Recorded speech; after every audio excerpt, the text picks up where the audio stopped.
सुप्रिया आणखी एका नवीन ब्लॉगमध्ये आपलं मनापासून स्वागत करते। तुम्हाला आजचा दिवस सुखाचा, आनंदी आणि आरोग्यदायी जावो। तुम्ही जी काही स्वप्न पाहिली असतील ती सगळी स्वप्न तुमची पूर्ण होत। त्याचबरोबर शुभ सकाळ सर्वांना। सकाळ सकाळची वेळ आहे। आजचा वार आहे गुरुवार आणि आजपासून श्रावण महिन्याला सुरुवात झालेली आहे। आज श्रावण महिन्यातला हा पहिला दिवस आहे। तर सकाळी सकाळी ना नेहमीप्रमाणे क्लिनिंगच्या कामाला सुरुवात झालेली आहे। तर दरवाजे वगैरे उघडले, खिडक्या वगैरे उघडल्या ना की आतली घरातली कोंडट हवा जी आहे तर ती बाहेर जाते। बाहेरची फ्रेश सकाळ सकाळची जी हवा आहे ना, थंड हवा, ती घरामध्ये येते। म्हणून सकाळी सकाळी घरातल्या सगळ्या दरवाजा खिडकी सगळं उघडं करायचं आहे। म्हणजे आपल्या घरातली जी काही म्हणजे नेगेटिव्हिटी, जी काही कोंडट हवा आहे ना, ती घराबाहेर निघून जाते आणि आपलं घर एकदम फ्रेश होऊन जातं। तर सकाळी सकाळी उठल्या उठल्या अंगण वगैरे लोटून घेते। जसं की आता श्रावण महिन्याला सुरुवात झालेली आहे, व्रतवैकल्यांना सुरुवात होणार आहे।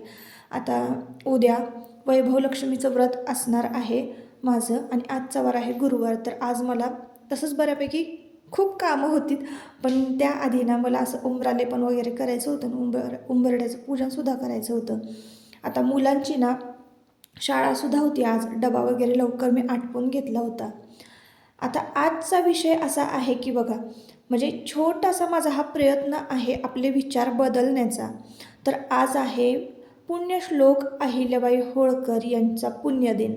तर अहिल्याबाई होळकर यांचं कार्य, त्यांनी केलेलं समाजासाठी, उद्योगधंद्यासाठी, व्यापारधंद्यासाठी त्यांनी केलेलं काम, त्यांचं कार्य, परत इंदोरमध्ये ना त्यांनी इतकं छान कार्य घडवून आणलं होतं त्यांच्या हातून की त्यांच्या राज्यामध्ये गुन्हेगारी अगदी नगण्य होती, म्हणजे नाच्याच बरोबर होती। तर मल्हाररावांच्या मृत्यूनंतर म्हणजे पुण्यश्लोक अहिल्याबाई होळकर यांचे पती त्यांच्या मृत्यूनंतर सुद्धा त्यांनी काही काळ विधवा म्हणून जगलेला आहे। तर आज माझा छोटासा प्रयत्न आहे की विधवा बायकांनी जगावं कसं, किंवा कुंकू लावावं की नाही, देवपूजा करावी की नाही। भरपूर जणांना प्रश्न पडतो आणि म्हणजे काही जणांना तर काहीच करायचीच इच्छा नसते। अर्थात आपण समजू शकतो की त्यांच्या आयुष्यामध्ये किती मोठं दुःख आलेलं असतं आणि अशा सिच्युएशनमध्ये समाज जो आहे तो त्यांना एका वेगळ्या दृष्टिकोनातून बघत असतो।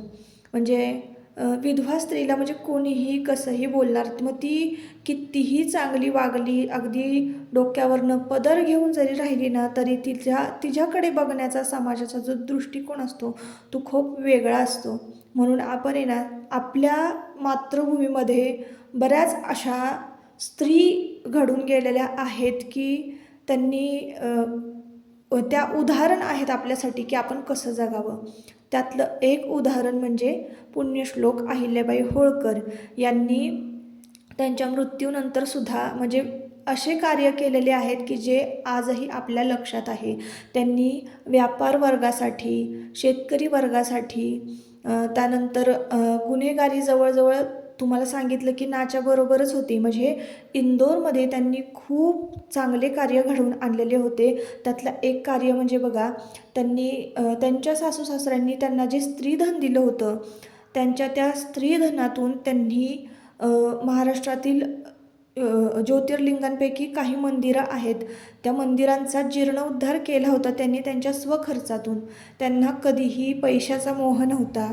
त्र्यंबकेश्वर मंदिर असू द्या किंवा भीमशंकर मंदिर असू द्या, असे अनेक मंदिरं, त्या मंदिरांचं त्यांनी मूळ स्वरूप जपून जीर्णोद्धार केलेला आहे। म्हणजे युद्धादरम्यान ज्या मंदिरांची तोडफोड झाली होती त्या मंदिरांचा त्यांनी स्वखर्चातून जीर्णोद्धार केलेला आहे। समाजकार्य त्यांनी खूप केलेलं आहेत, पण त्या विधवैत्य स्त्री म्हणून जगलेल्या होत्या। तर त्यांचा उदाहरण घेऊन आजच्या विधवा स्त्रींनी खरं तर जगलं पाहिजे। कुंकू तुम्ही लावू शकताय, देवपूजा तुम्ही करू शकताय, तुम्ही कितीही चांगलं वागलं तरी समाज तुम्हाला ज्या दृष्टिकोनातून बघणार आहे तो दृष्टिकोन जर त्यांनीच बदलला तर ते ठीक आहे, नाहीतर आपण कोणाचा मूळ स्वभाव बदलू शकत नाही, मूळ नजर बदलू शकत नाही, मूळ दृष्टिकोन बदलू शकत नाही। आपण फक्त बोलून लोकांचे विचार बदलू शकतो। म्हणून माझा हा छोटासा प्रयत्न आहे की कुठल्याही विधवा स्त्रीला कमी लेखू नका, तुच्छ लेखू नका, दुखवू नका। आणि राहिलाच प्रश्न की विधवा स्त्री कुंकू लावू शकते का, देवपूजा करू शकते का, तर अर्थात करू शकते, लावू शकते। कुंकू हे आपण लहानपणापासून आपलं म्हणजे हिंदू धर्मामध्ये बघा, कुमारिका स्त्री असतात त्यांना कुंकू लावलं जातं. मग लग्नानंतर त्या सौभाग्यवती होतात. मग त्यानंतर त्यांना वैधत्व येतं, म्हणजे विधवा म्हणून त्या जगतात. तर ते जे कुमारिकेचं कुंकू असतं ना, ते आपण आपलं मूळ म्हणजे मरेपर्यंत जे कुमारिकेचं कुंकू असतं ते कोणीही आपल्यापासून हिरवून घेऊ शकत नाही. म्हणून आपण आपल्या दैवतेला, कुलदैवतेला म्हणा, इष्टदेवतेला म्हणा, घरामध्ये देवपूजा करू शकतो आणि स्वतःसुद्धा कुंकू लावू शकतो.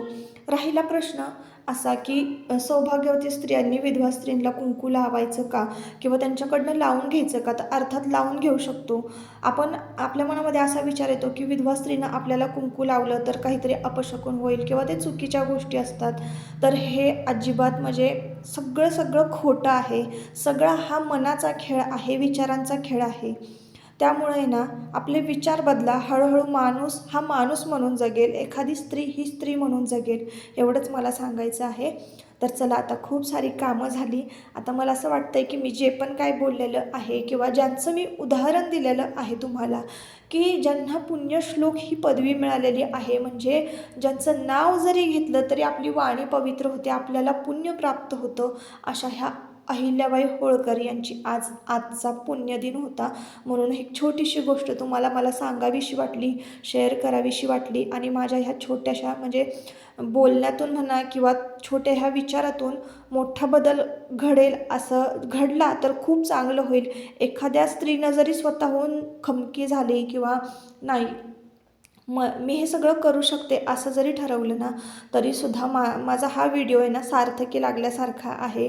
कारण मी नेहमीच आपल्या व्हिडिओतून तुम्हाला चांगल्या गोष्टी सांगण्याचा प्रयत्न करत असते.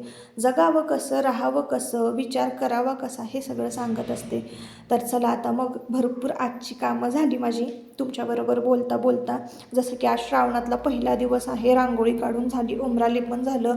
आणि बुधवारी ना दीपपूजन होतं, म्हणजे दीप अमावस्या होती, तर त्याचं विसर्जन दिवांचं सुद्धा करायचं होतं. उत्तर पूजा करायची होती, तर ती सुद्धा करून घेतली सकाळी सकाळी. आणि तेवढ्यात सिलेंडर गेला, तर सिलेंडरसुद्धा लावून घेतलेला आहे. काही बायकांना ना सिलेंडर लावायची भीती वाटते किंवा सिलेंडरच लावता येत नाही. थोडक्यात सांगते मी तुम्हाला सिलेंडर लावायचा कसा. तर आपलं सिलेंडरला पांढरं टोपण असतं, त्याला एक दोरी बांधलेली असते, ती थोडीशी मागे खेचायची आणि टोपण असं वर उचलायचं, पटकन टोपण निघतं सिलेंडरचं.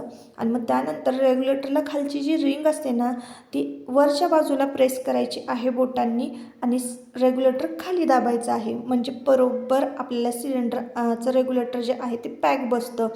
सिलेंडरचं रेग्युलेटर पॅक बसलं हे कशावरनं ओळखायचं किंवा कळेल, तर जे रेग्युलेटरचं बटन असतं ना, ते वरच्या दिशेला ऑनच होत नाही जर तुमचा रेग्युलेटर व्यवस्थित बसलेला नसेल तर. आणि जर बसलेला असेल तर ते इझिली ऑन होतं, ओपन होतं ते बटन. इतकं सोपं आहे सिलेंडर लावणंसुद्धा. नाही तर काही बायका आहे ना सिलेंडर लावण्यासाठी सुद्धा इतरांची मदत घेतात किंवा नाही का. पण ह्या प्रत्येक छोट्या गोष्टीत आपण जर स्वावलंबी झालो ना, तर आपलं आयुष्य खूप सोपं होणार आहे. कारण आजकालचा हा जो काळ आहे टेक्नॉलॉजीचा, तो आपल्या जगात गुंतलेला असतो. म्हणून आपण एकदम म्हणजे छोट्या गोष्टींमध्ये तरी का डिपेंड राहायचं इतरांवर. जेवढं आपल्याला होईल तेवढा आपण करण्याचा प्रयत्न केला पाहिजे. आता लवकरच बघा श्रावण सोमवार येईल. तर इथं ना दोन्ही खण म्हणजे इतके अस्ताव्यस्त झाले होते ना, तर सिलेंडर गेला ना, म्हणून मग सिलेंडर काढून मग खालचं सगळी स्वच्छता झाली होती. दोन्ही खणांची स्वच्छता करून घेतली होती, झाडू वगैरे मारून. जास्त काही घाण नव्हती.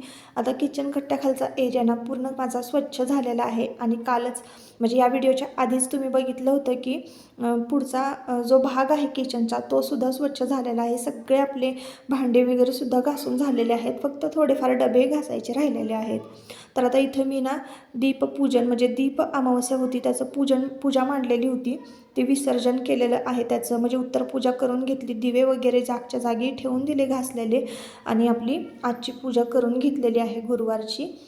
श्रावण महिन्याची सुरुवात झालेली आहे बघा. निसर्ग आपल्याला बरोबर सांगत असतो की कुठला ऋतू हा कसा बदलतो. तर तुम्ही बघू शकताय, मी तुम्हाला दाखवते.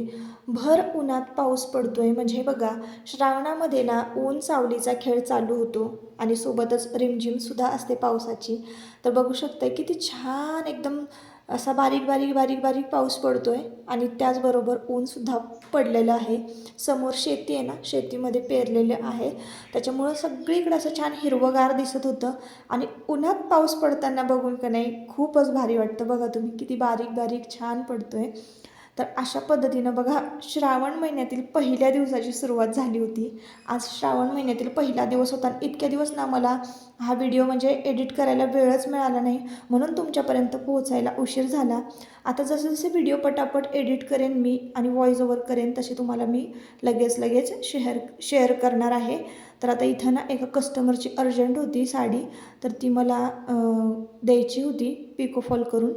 शिलाई काम माझं भरपूर पेंडिंग आहे, स्टिचिंगचे भरपूर म्हणजे तुम्हाला आता मी सांगू शकत नाही इतकं काम पेंडिंग आहे.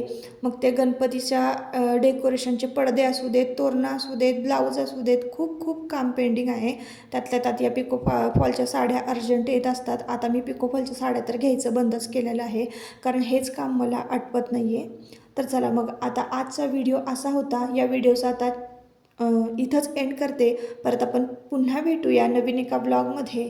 तोपर्यंत स्वतःची काळजी घ्या, मजेत राहा आणि आजचा आपला हा व्हिडिओ आवडला असेल तर नक्की चॅनलला सबस्क्राईब करा आणि हाईप देखील करा, लाईक करा. हाईप केल्यानं आहे ना माझा हा व्हिडिओ इतरांपर्यंत पोहोचणार आहे.